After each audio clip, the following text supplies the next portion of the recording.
Hello, and this video is a revision video on values promoted through sport. So this is the beginning of the second section for the exam, LO2. And as you can see, there are a number of values which are promoted through sport, through people playing sport.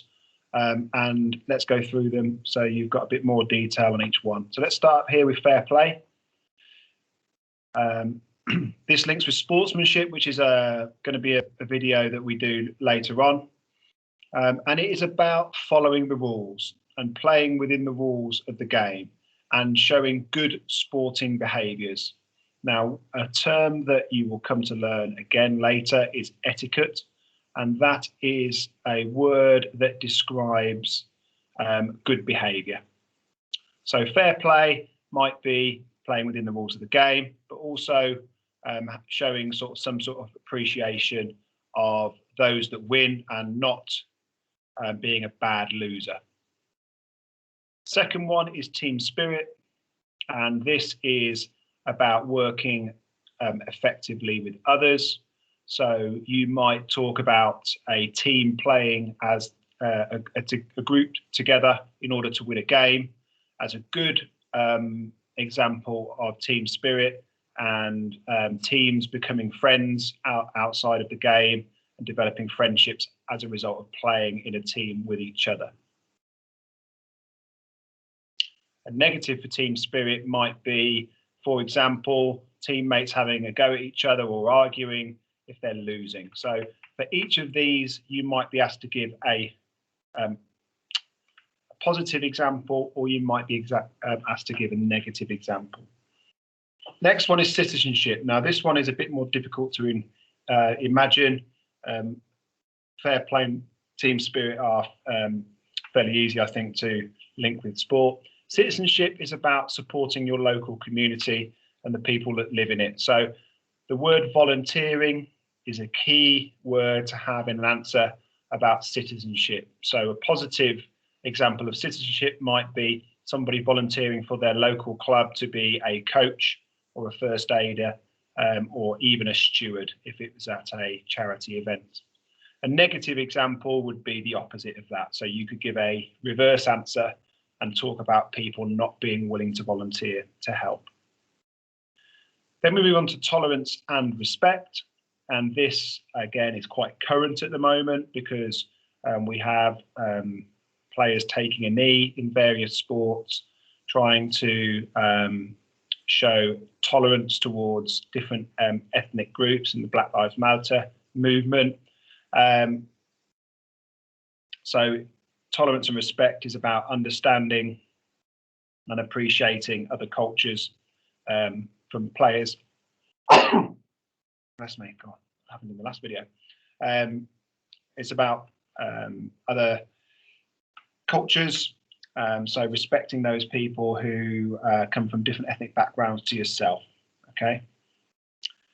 And obviously a negative example of that would be showing a lack of respect. So you might link that to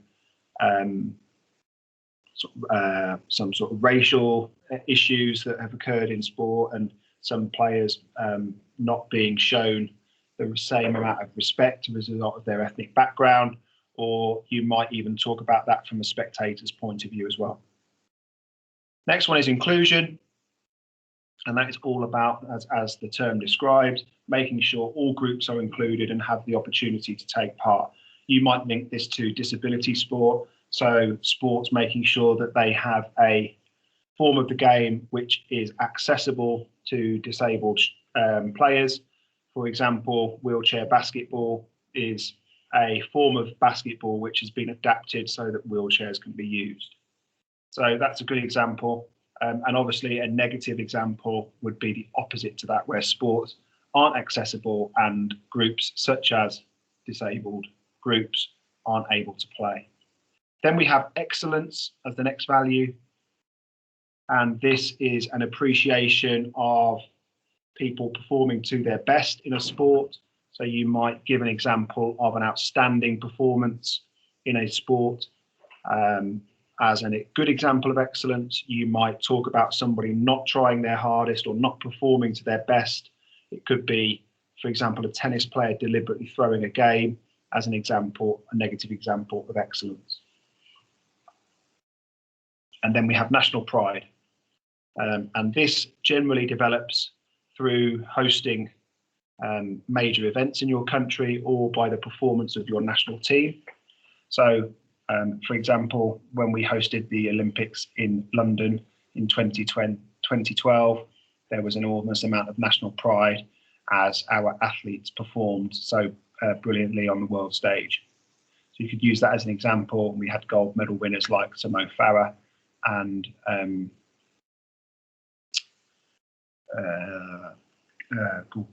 can't think of another one. My mind's gone blank, but certainly Sir Mo Farah is a good one to use there. Okay, so that's the 7 values that you need to know: fair play, team spirit, citizenship, tolerance and respect, inclusion, excellence, and national pride. Here's a question for you to have a go at. Identify and describe 3 values that can be learned through regular participation in sport. So see if you can remember 3 of those values and describe them. Have a go at that question. Pause the video. And here is your answers. As always, mark your answers and note down any other answers which you could have used instead. You see there's 14 possible answers there. You will note that the odd answers are the title of the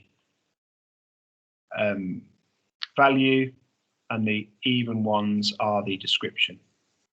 Okay, so make sure you mark that one carefully. Okay, end of video. Thank you very much.